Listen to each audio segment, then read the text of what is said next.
Shalom, bon Erev Shabbat, Ha'azinu. La paracha s'appelle Ha'azinu, qui est le fameux cantique, le chant que Moshe dit au ciel et à la terre, qui les prend comme témoins que Dieu s'est engagé avec nous et nous avec lui.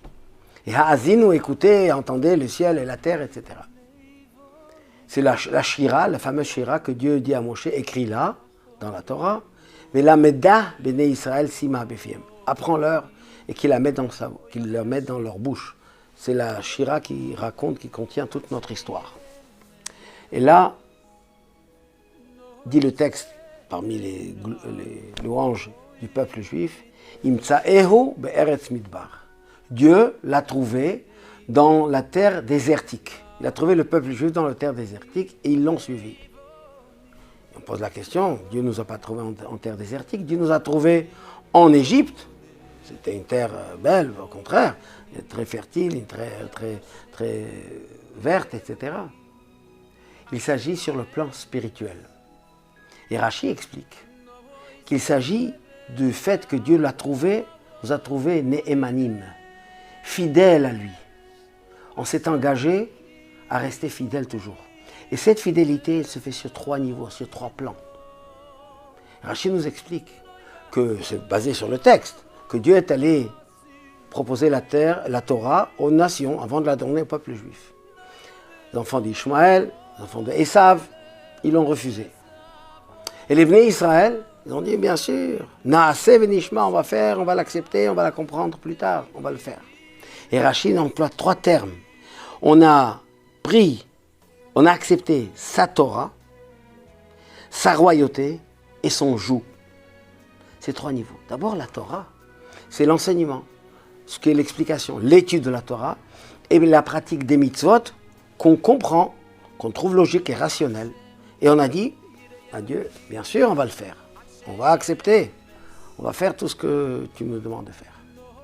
Après, on est allé à un niveau supérieur. On a pris Malchuto, sa royauté. La royauté, c'est comme les sujets du roi. On vient de vivre le couronnement d'un roi en Angleterre. Une sorte de soumission de ces sujets, du peuple, avec une confiance totale. En tout cas, pendant ce temps-là, je parle pour eux. Chez nous, on a pris Dieu comme notre roi pour toujours. Et on le répète chaque année à Rosh Hashanah.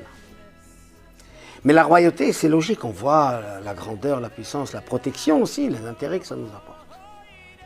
Et le 3e niveau, nous dit Rashi, Oulo, son chouk. C'est quoi le chouk? Le chouk, c'est quand on fait les choses sans comprendre. C'est une soumission totale, un effacement à la volonté divine.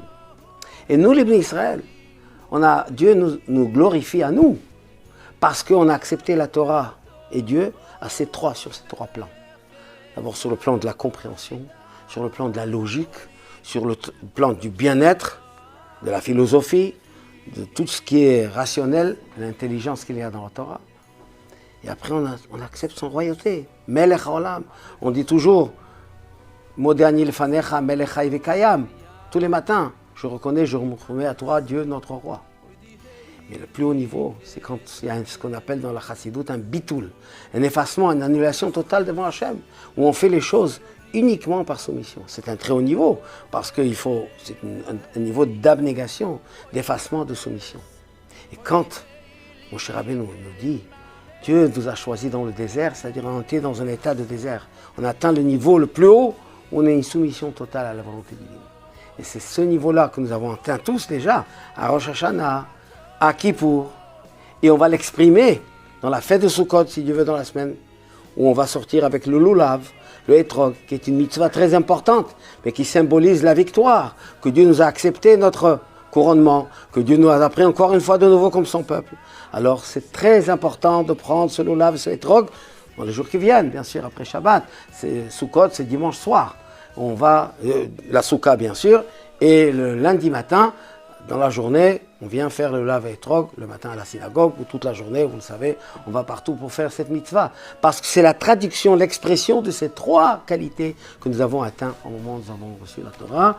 Alors Dieu nous donnera dans la soukha la paix, car c'est marqué « Fros alenu soukat shelomecha ». On demande à Dieu d'étendre sur nous sa soukha de paix, la paix sur Am Israël, la paix individuelle, que chacun ait tout ce qu'il a besoin matériellement et spirituellement dans le shalom et dans la hardo, dans l'unité. Shabbat shalom ou mevorach.